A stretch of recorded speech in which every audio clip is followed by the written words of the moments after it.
Chop it down. Chop it down. Chop it down. You gon' chop it down. Chop it down.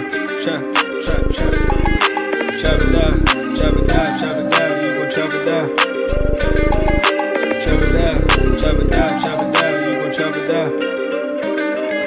Damn, set, cut. Watch him throw the ball. We gon' pick it off. You gon' let him hit the hole or you gon' cut it off. You gon' play through fourth and long or you gon' punt it off.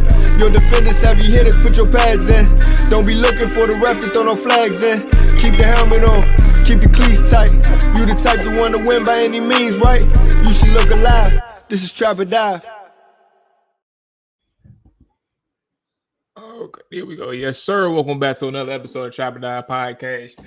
I'm your host of the Trap or Die Podcast, Mual, in here with the fellas, man. AJ and Dre is in the building. The Commanders, see y'all in the chat. Monty said it. Moved to 7-2 on the year with the 20. Wait, what was the score? 26. I messed up. Man. I thought I had it in front of me, bro. The game My was bad. 27-22. 27-22. I was about to say 26-22, bro. I knew they had 22. My bad, though. But watch them move forward to 7-2 on the year. Appreciate everybody checking in the chat. If you are not following or subscribe to the Trap or Die Podcast, make sure you hit that like button. Make sure you hit the subscribe button. Definitely appreciate you checking in. Audio side, make sure you hit that follow button as well. Hit us with a rating and review if you can. It's free to do so. It takes 10 seconds to do so. And it's one way to show your support for the podcast. Shout out to AJ for AJ for saving me, man. On the podcast, you on your Floyd Mayweather today, huh? Nah, man, I'm doing good, bro. What's up with you, man? Looking all cool in the whip, bro. What's up, man? Where you headed, bro? Look like this was one of them family days for you. Nah, it wasn't a family day. It got a little too close at the end. I thought it was about to become a family day, but, still having some inefficiencies in the red zone, which is alarming to me. Might be over dramatic, but it's like, damn, we got to.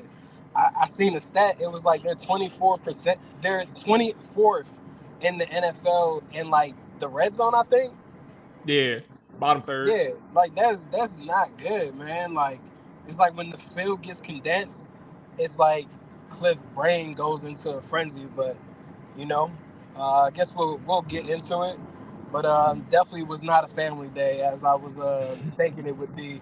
It should have been. It almost hit our predictions of like what we say, Dre, 31-10 or 31-17, something like that.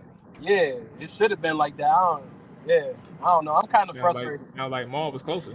To be honest with you, AJ, I actually feel a little bit differently. Like, even though the score was 27-22 and that's how it ended, I never felt threatened in this game. Like, not at any point in this game, outside of probably the second drive the Giants had when they were running the ball on us right before Fowler's strip sack that happened. And your boy Fedarian Mathis Mual, I thought he had him an interception, but luckily it was called a strip sack.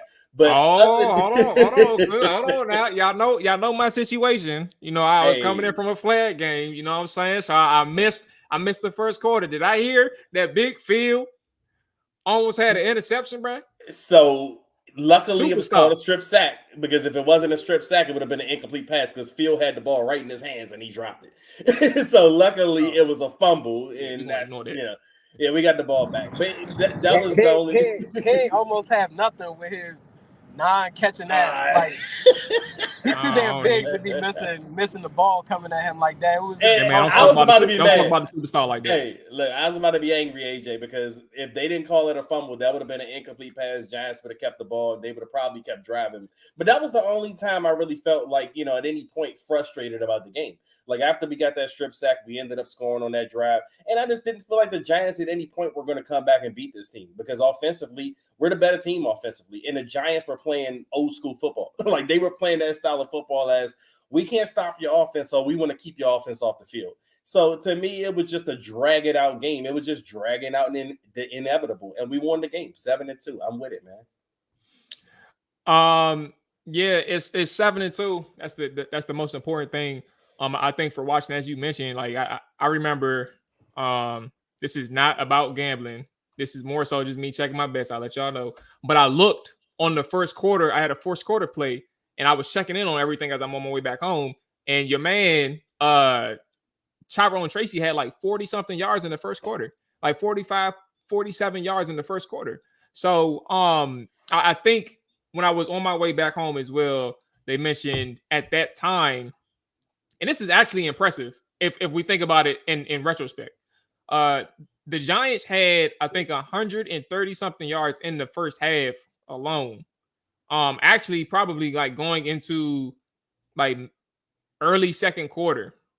And I'm gonna double check that as I'm talking because I got the shout out to Hog Saving. I got the script up there. But with that being said, they end the day the Giants do with 164 yards on the ground. And of course, from a totality standpoint, that's not great. But I think there was a way in which Washington decided to approach this game where they said, at the end of the day, we'll give you the ground game, but if Daniel Jones and this Giants offense has to beat us, we want Daniel to beat us with his arm. And everything wasn't first off, he has to beat us with his arm, and your offensive line is gonna have to pass protect. He got sacked twice, he got pressured a few times. And then obviously y'all mentioned one of the sacks was a strip sack. So I think most of the game defensively it went Washington's way. Do you all agree with that, or is that kind of a little? I mean, I think when a team has 140 rushing yards in the first quarter, if I'm not mistaken, like you got some concern. Even if you don't want Daniel Jones to beat you in the passing game, it's like that's not cool. Oh yeah, that's not good at all. Yeah, correct. Because I mean, even if you say like we want to force these boys to pass protect, it's like you're still allowing them to get downhill and block in the running game, and they're not even a collective unit. You feel me? Like they're sprinkling people in due to injury. How bad was it, bro? Just let me know so I can. I mean, it was like honestly, to begin the game, they was gashing them. Like if it wasn't for the play that we told you about in text and we talked about here so far, as the strip fumble from Fowler and it going downfield. And Bobby Wagner picking it up before they blew the play dead, they would have put up 7 on the board easily. Like, and it was wasting big time off the clock. So it was like they weren't stopping them. I think that play definitely kind of changed momentum and stuff. It put Washington probably at the 36 immediately. Okay. And I know about it was a DPI, right? Nah, that was the fumble recovery. Like, luckily, the referees let it play out because most referees won't let that play out, and it wouldn't have been at their own 36, and automatically they kind of scored a touchdown. In it should have been a touchdown by 1 minute. Yeah, so. Bobby picked it up and scored. Yes, but they ruled the play dead. Yeah, they ruled the play dead. So. Yeah, but I mean, at the end of the day, man, you want to see the defense kind of come together better in the run game. But here's the issue, right? You're utilizing Dante Fowler to get to the quarterback, and he's having an impactful year. Bigger than maybe most would have expected. I knew that he brought some effort. Like he has the most bend on that defensive line around the tackles. But what you're also giving up is someone who can't necessarily play the run that well. So yeah, it's like the run game is doo-doo right now. So hopefully, maybe with this trade deadline approaching, they add someone to the mix, like a Zadarius Smith, and maybe try to turn Fowler into a third down pass specialist all the way. But yeah, you're getting gassed up the middle, and I don't necessarily think it's on Payne or Newton or Fedarian Mathis. It's just more so they're just attacking certain weaknesses. But I mean, Dre said he wasn't really concerned the whole game. I started getting concerned towards the end of the game because I was just like, why aren't they scoring? If they score touchdowns, this does not happen. Like, it's not even remotely close. Zadarius Smith got traded today, or someone. I'm speaking on it, and I'm saying that from in our chat. I don't know if that's factual or not, because I believe the Browns played today, and the Lions are currently playing. I've never heard of a trade taking place while a team was actively in a game in the NFL. So no, a source says no. So this happened a couple hours ago. I just from just a Google. Zadarius Smith to the Lions is expected to happen tonight or tomorrow. This is from NBC Sports. I can't, and then CBS Sports as well reported on it. So this is just something that's actually supposed to happen within a day or two. Yeah.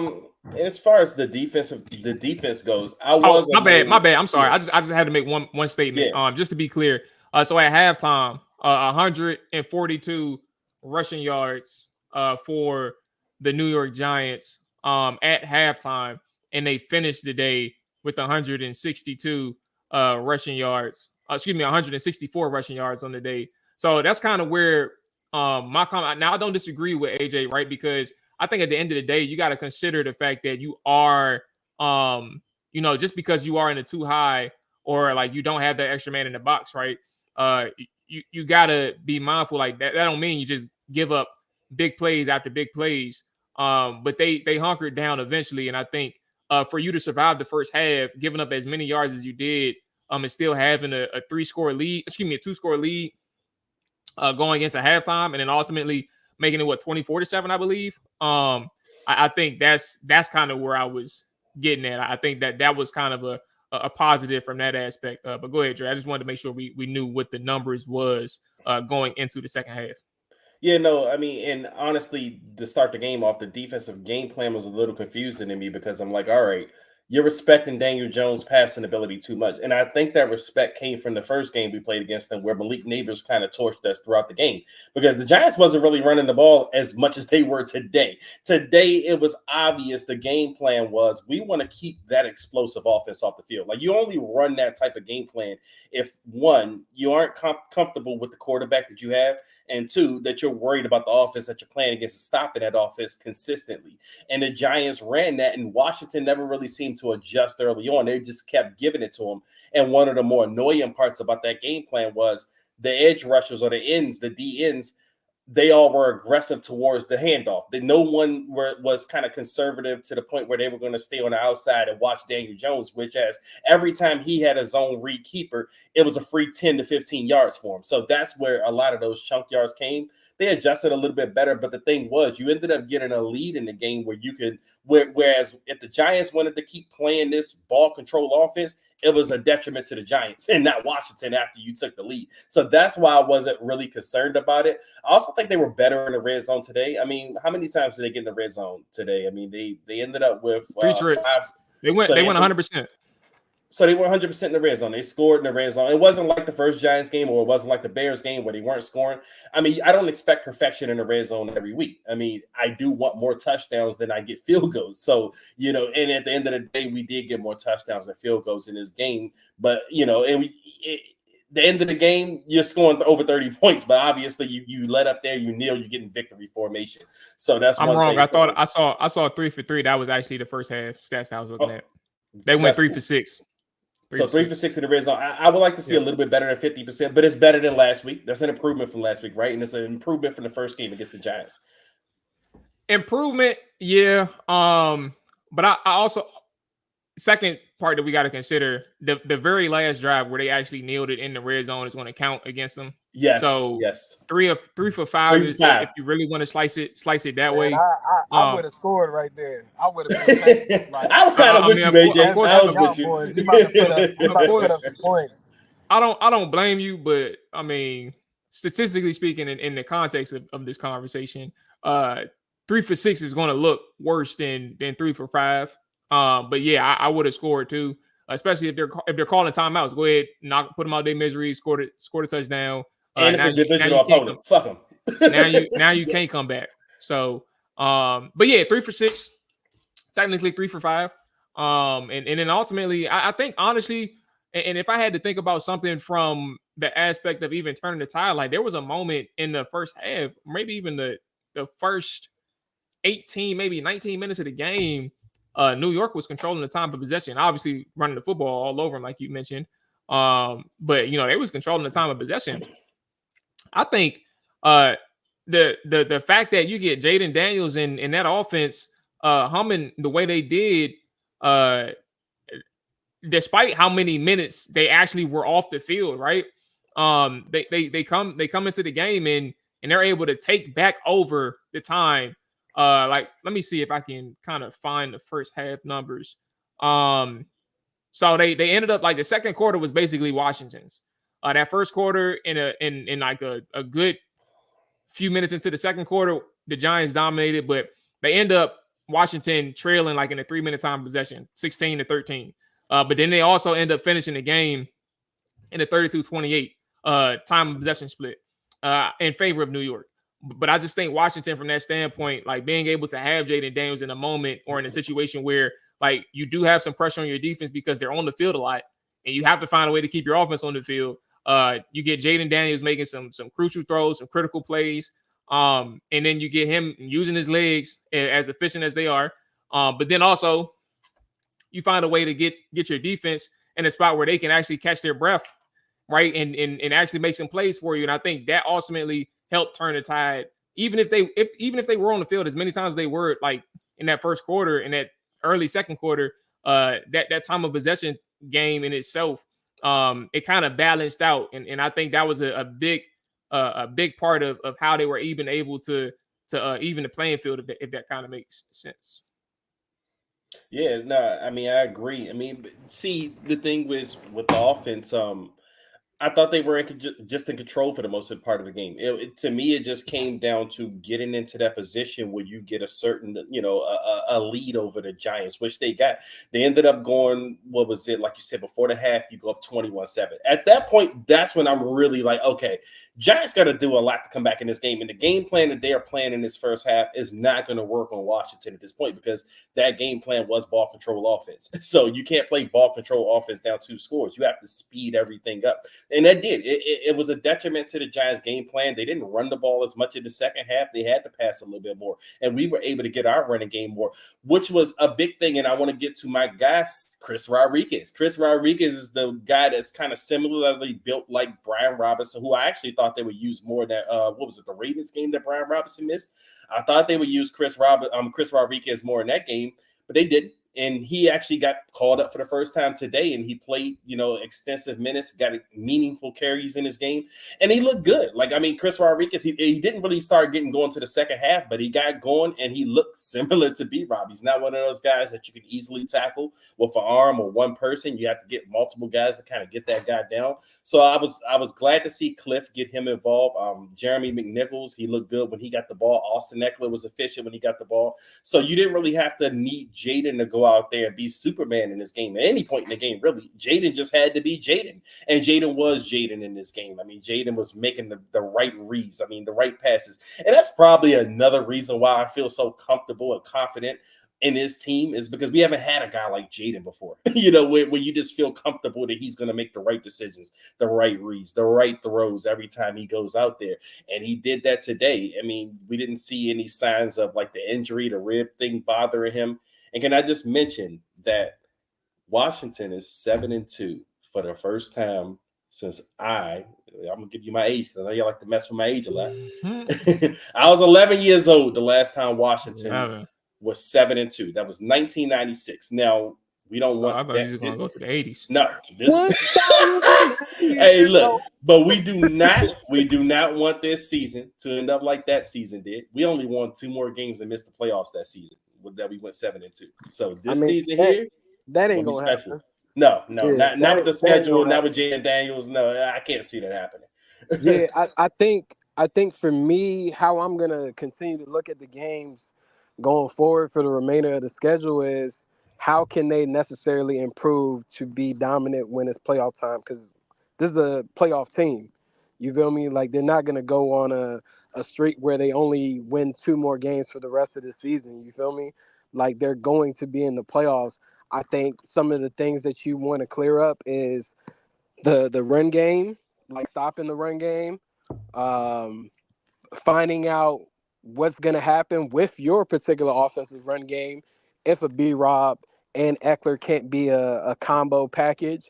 I think B-Rob's injury is going to continue to linger for the rest of the year. You're talking about a guy who had a knee and a hamstring issue. It's the hammy right here. Oh, so what happened? So what happened with B-Rob? Did he come into the game at all? Because they said he was active before the Nah, game. he was inactive. So what happened is he was supposed to push through and play, but they brought him on the field warm-ups before, and he didn't seem like he wanted to go, but the coaches didn't feel like he was in the best position to go. So they messing up. They messing up my 1,000-yard prediction.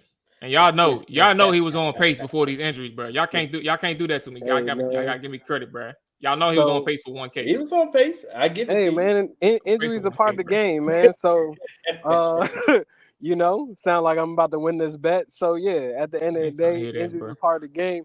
But it's just like those things, definitely play a role within their offense, and just even pass defense, man. Like that last touchdown to Theo Johnson down the seam. Yeah, was hella frustrating. That was rough.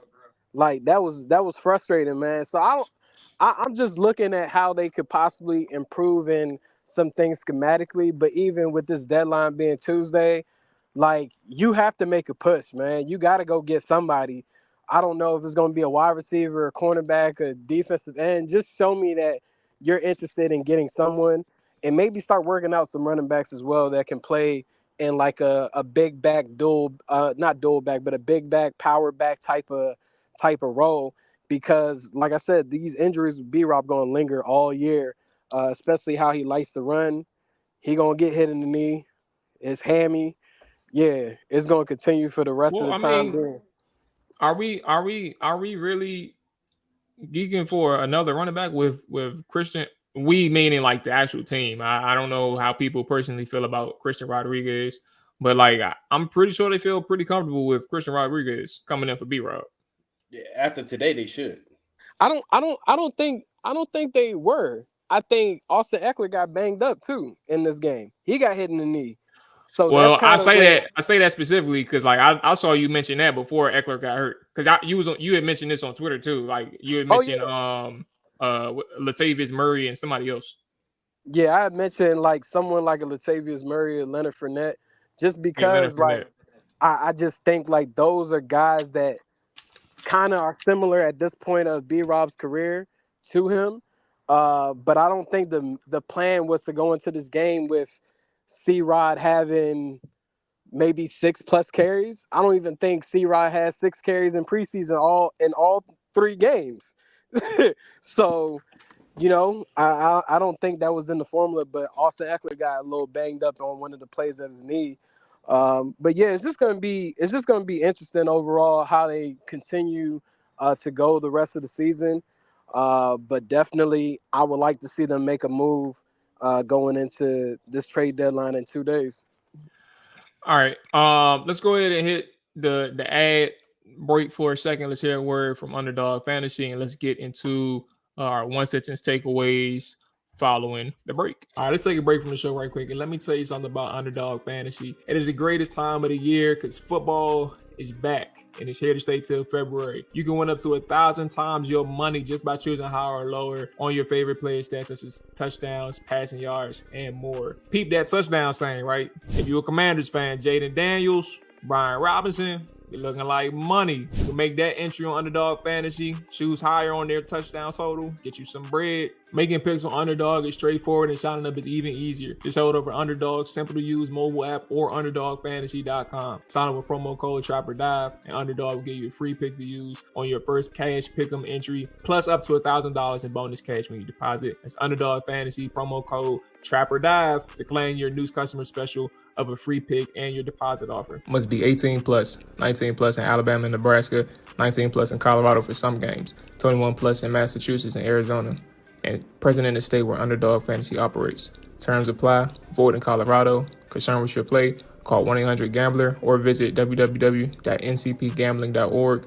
Arizona, 1-800-NEXT-STEP or 1-800-639-8783 or text NEXT STEP to 53342. New York, call the 24/7 Hope line at 1-877-8-HOPE-NY or text HOPE-NY to 467-369. All right, one sentence takeaways. Let's get into them. Let's see if we got in chat. Okay. All right, I see you, Jerry. That's a good question. We'll talk about it in a second. All right, here we go. DH on the mic. Terry on pace for a career year. That is facts. Matter of fact, where was he at going into this? He was 5th going into the season. He was 5th going into this week in receiving yards, and he finished the game with 2 catches, 19 yards, and 2 touchdowns. Yeah. Boy, if I had him on a 2 touchdown leg on a play, bro, oh my Lord Jesus. Okay. Terry McLaurin, 2 catches, 19 yards, 2 touchdowns. I'm sure he's not complaining in that aspect. He had a solid day, if you ask him. Doug McCray, Big Doug. I don't know why I said his whole name like that. Shout out to Big Doug. What up, player? Cliff is on a heater. Big man Paulie, a tough one, but a win is a win. Amani, what up, player? A clinical victory with great play calls on offense. Chad, first place, baby. Stepping back out, says every season has its storylines, and the biggest one he meant right now. Right now is that the Washington Commanders are 7-2, leading the NFC East. Smith for GM, Kyle Smith for GM. This team is good. Ryan Fines, great win, but the defense is inconsistent. Specifically, BSJ. There's actually quite several BSJ ones that we're going to skip over. Stanfield, Kevin mentioned B-Rob is missed. Nedwin, what up, Ed? Wins or wins. Let's get a couple more. Judas Super said we never have to play Daniel Jones again. He might be right. That's what I'm saying, bro. It ain't no, bro. This year, I'm sure they moving on from Jaden. Daniel Jones after this point, but like, what else do you got left in Daniel to prove? Like, he got a noodle arm. Yes, your offensive line ain't that good, but he ain't overcoming nothing. And he got paid so much money. Like, what are we doing? What are we doing with him at this point? So yeah, but see, I'm with you. The thing with Daniel Jones, he be looking competent against Washington. He does. He be looking like the money that they paid him was worth it. He does. But I think the good news for Washington is that he don't look like that against the rest of the NFL. So they can't just be like, hey man, Washington future NFC East chance, probably a Super Bowl contender. You know, we can't get rid of Daniel Jones. Hey, Giants gonna get either Shador or Cam Ward. Possibly. But the draft order, now that I think about it, is actually, you'll be surprised. I think the Giants are top 5, but I don't think they top 3. I'm gonna double check after today. I mean, they're gonna move because from what I seen a couple weeks ago, John Mara, the owner, already has committed to Dayball and Joe Sheen for next year. So he's not planning on firing them, which means that depending on their draft order, they're gonna be hella aggressive trying to get up to 2 or 3. I mean, either top 3 pick. Let me just say, I'm glad we ain't in this position this year. If you do that. Because imagine if we would have just said, let's roll it back with Sam Howell, and we would have been in this position. And to be quite clear with you, I'm not even huge on Shador. I mean, I like Cam Ward, but I'm not sure how he translates the NFL quarterback, but not my problem. So I'm glad we did what we did. We got our guy, and we're talking about playoffs, and we aren't talking about drafts. The Giants are in that draft territory, so they have to start losing games to get one of these guys we just spoke of. Yeah, we had our 20. Honestly, we had our 40+ years of purgatory. Yes. Like at quarterback specifically, like we've had some quarterbacks here and there, but like Jaden is here for multi years. This is a franchise guy. Couple more. John Stud. Speaking of Jaden is elite. Is what he said. Point blank. Period. Sweet and to the point. And let's see. It's who is this? PWR Slice backhand. It's a division game. Our O-line delivered. Okay. There's where we are, 7-2, as you mentioned. Now I'm sick. I forgot the point. The Giants. The last time we swept them was 2021, but that was also the same year I think that they had the guy that was on our team, the backup quarterback from Georgia. Fromm was their starter for one of the last games.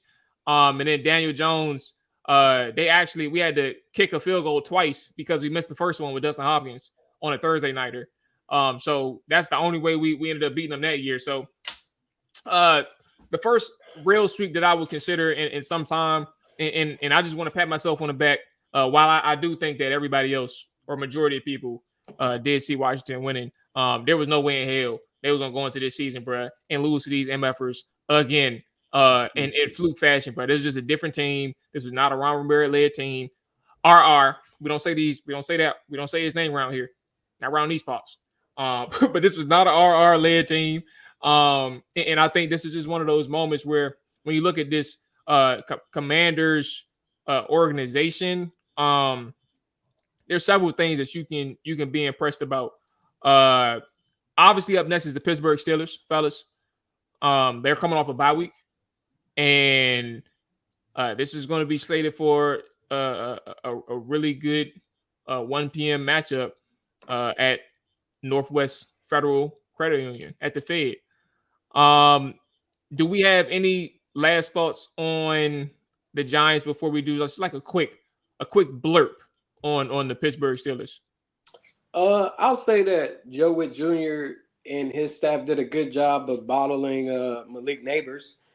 Yes.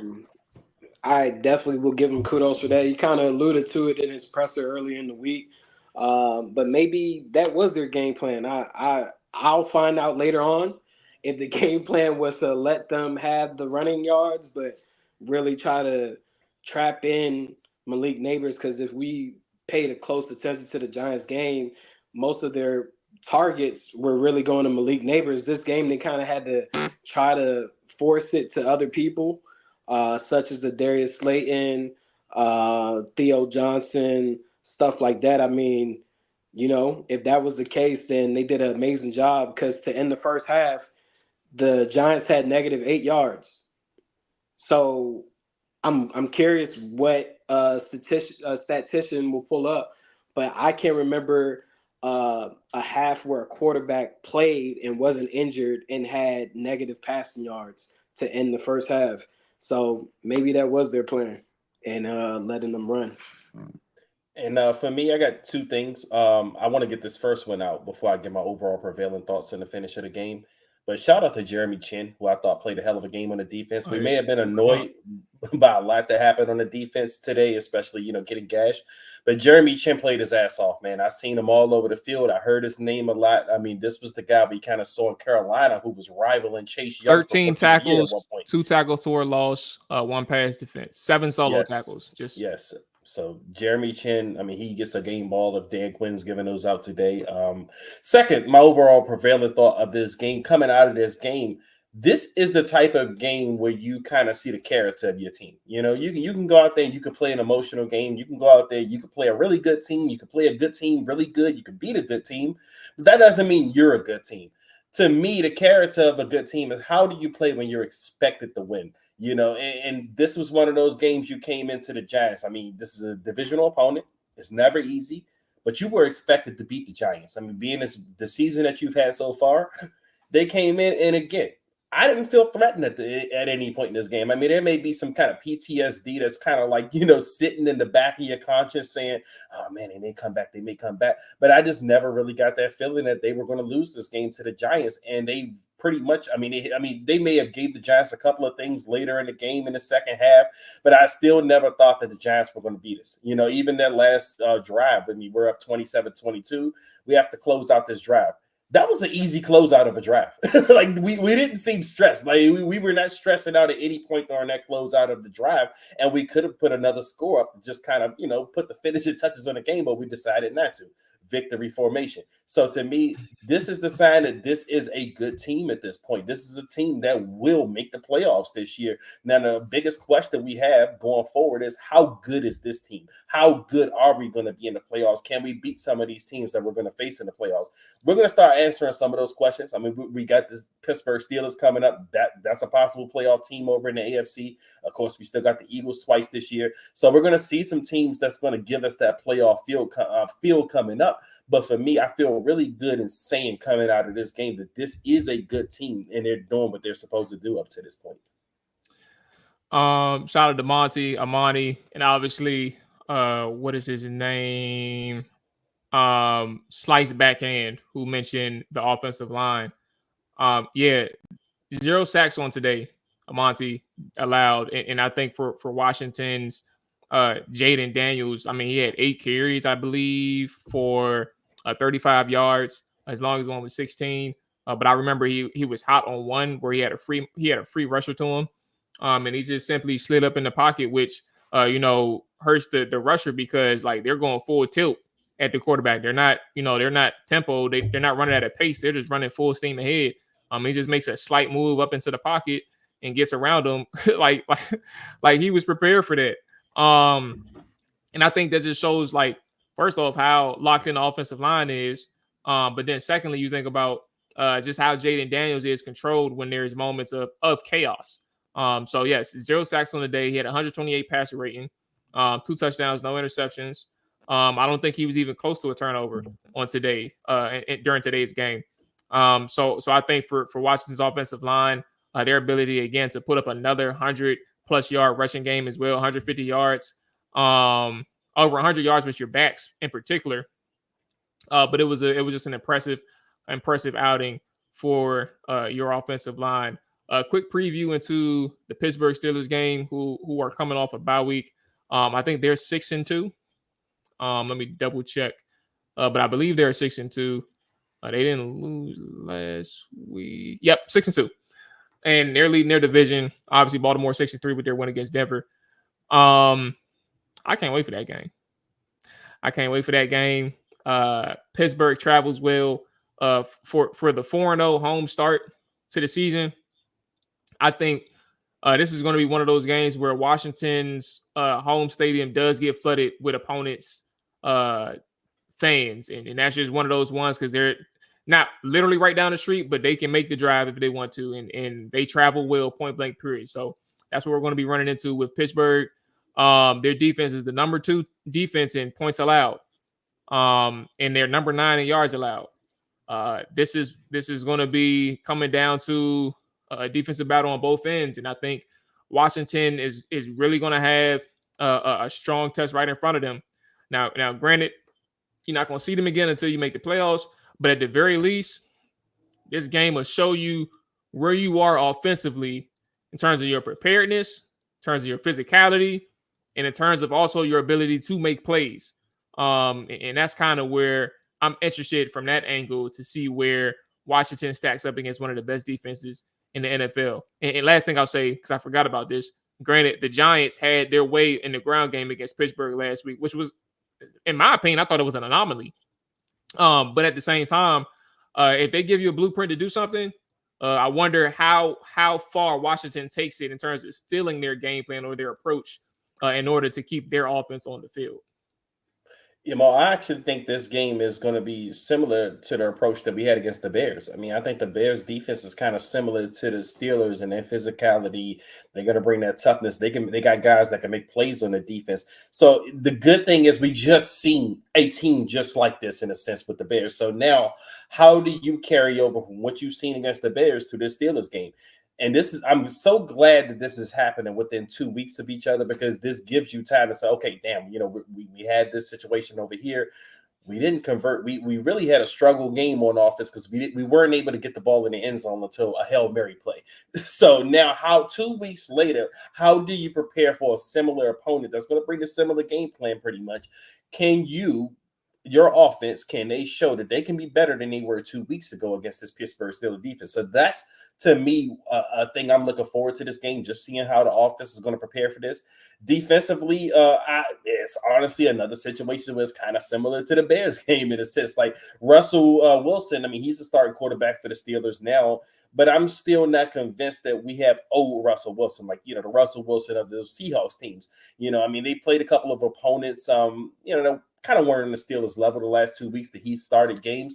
So it's going to be interesting to see where that offense is. And I do think they're similar to the Bears. They're kind of figuring themselves out, trying to figure where they are as an offense, but their bread and butter is on the defense. But again, this is going to be the matchup where we're going to win this game. The offense is going to have to be good, because the defense gave you enough to win that game against the Bears a couple of weeks ago.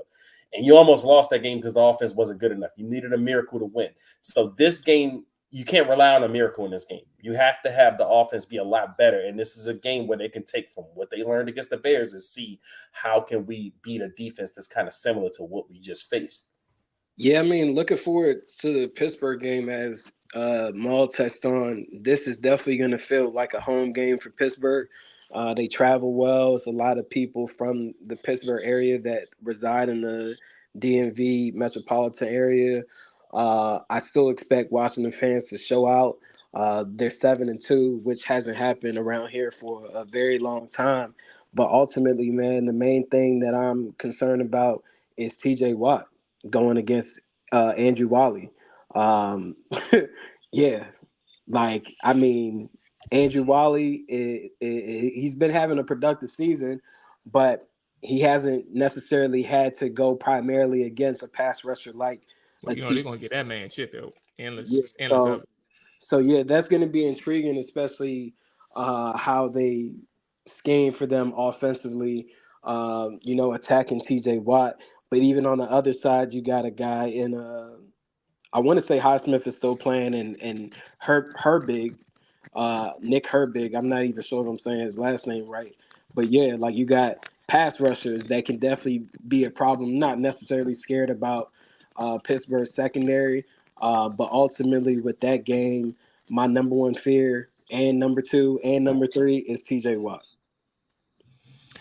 Let's go ahead and close this out with a word from Josh Harris following the finish of the Giants and Commanders. He's got 50 NFL wins. And he's right here. He's from right here in New Jersey. Let's give it as Mr.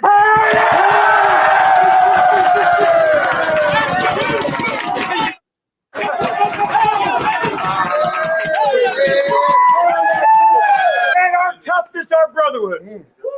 Good division win, man. That's how it goes down. Hey! Okay. I thought it was going to be a little bit more than that. But he said 50 NFL wins. I thought he had more than that. Yeah, I think he's only coached like 5 years, so I mean that kind of makes sense. Yeah. Okay. My math ain't math in there. Just seeing that video, I got tight by him not challenging that Malik Neighbors fourth down. I just got tight about that, bro. Like, I just thought about it. I was like, man, he ain't challenged that damn fourth down. Like, and they got resources tapped in the booth for that too. Like, that was pretty damn weird that they did not throw out that challenge flag. I wanted them to challenge, but Giants went abnormally fast after that, though. I'm not even gonna lie; they went so fast. I didn't. That one. Yeah. I was like, there was two of them that I was thinking of. All right, I know what you're talking about. Yeah. No, I would have thought so. They went super fast, like to the line. Like, I think at the time in which he caught the pass versus the next time they snapped it, that was probably like that was less than 15 seconds. If I had to guess, it felt like it was less than 15. Yeah, no, they went real fast. But no, and because I think they would have challenged that play had the Giants kind of casually went up to the line. But the Giants were in up-tempo, hurry-up mode. Right? I think they knew, like, yeah, we got to hurry up and get this off. They didn't give the booth, I don't think, enough time to tell Dan he should go ahead and challenge that play. Okay. MVPs, let's get out here with that. Dre, did you mention Jeremy Chin, or is that one person you was thinking of? Well, I don't want to. I just wanted to give Jeremy Chin a shout out just because Jeremy Chin had a hell of a game on the defense. But I can't give anybody on the defense an MVP today just because of they got gashed in the run game, and that was pretty much the only way the Giants were able to stay in this game was with the run. So I am gonna go with the man, Jaden Daniels. I thought he was perfect today. I didn't think he made really any mistakes for the most part. I mean, I thought he made the plays that needed to be made. The closeout drive, he finished it very easily and effortlessly, and that's it. That's my MVP, Jaden Daniels. I'll be quick with mine because mine is Jaden Daniels too. I thought that when you're that efficient from a passing standpoint, but also like some of the throws, like your numbers don't. You didn't have like 500 yards passing, but some of the throws you made in on third down and second down and in 2-minute situations. Like, that's what stands out to me. So I'm gonna give it to Jaden Daniels as well. And shout out to the growth between him and Terry McLaurin, just continuing to grow. This is definitely going to be Terry's knock on wood, barring any injuries, things like that, it's gonna be Terry's biggest year as a pro football player. Yeah, I mean, yeah, just looking forward to the rest of the season, man. I think MVP, as I'm gonna continue to say, is JD5. Yeah, because I mean, I just think without him, a lot of things wouldn't be feasible with this team on the field. I mean, they got a great coaching staff and stuff, but everyone is centered around JD5. He played a solid game. Definitely Noah Brown got some good targets, got in some good reps. He kind of protected himself for the most part in this game. I still see some confusion when he does hit the open field, if he wants to slide, if he wants to just drop on the ground. Yeah, that's a bit still confusing for me because it's like 1 minute you slide and next minute you like don't know what to do with your body. But at the end of the day, he's the MVP. Yeah, he put them in position and took advantage of opportunities on second and third down to convert.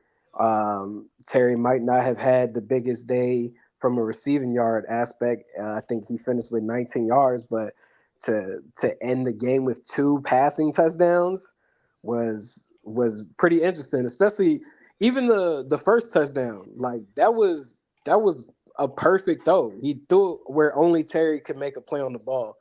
And later plays in the game, he had a couple dots. I call them dotties. He definitely had some dotties in the game. So, yeah, man, MVP JD5. We believe in 5. You feel me? Hey man, ladies to the promised land, bro. All right, hey, so I'm gonna start doing this. Now remind me if I forget in chat. Same thing. Remind me if I forget. And this is the last thing we get about here. I want to start doing like a belief scale of because at this point, bro, I'm gonna tell you this right now, flat out. I don't care how I look.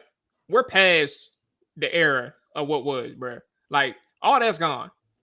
I'm in full belief of thinking and knowing that Super Bowls are possible with this regime. Like I know what was holding us back. I am not naive. I'm not stupid. So I'm going to do this moving forward. A belief scale 1 to 5 on where we are after each week, or maybe every 2 weeks. I don't know. We'll see. But definitely going to start right now. A belief scale on the Super Bowl, 1 to 5, after every game, bro. Where are we at in terms of not winning the Super Bowl, but making it out of the NFC is where I'm getting at. Where are we at on the belief scale? You can put me at a 3.5 right now. And I'm not higher than that right now just because I do this. And it's okay to be like at a 1 or 2 for those that and so the reason I'm at a 3.5 optimistically on that optimistic side is because we do have one of the best offenses in the NFC at this point, or the NFL at this point. And the NFC to me is always the wide open conference because you don't have the gauntlet of quarterbacks that the AFC has.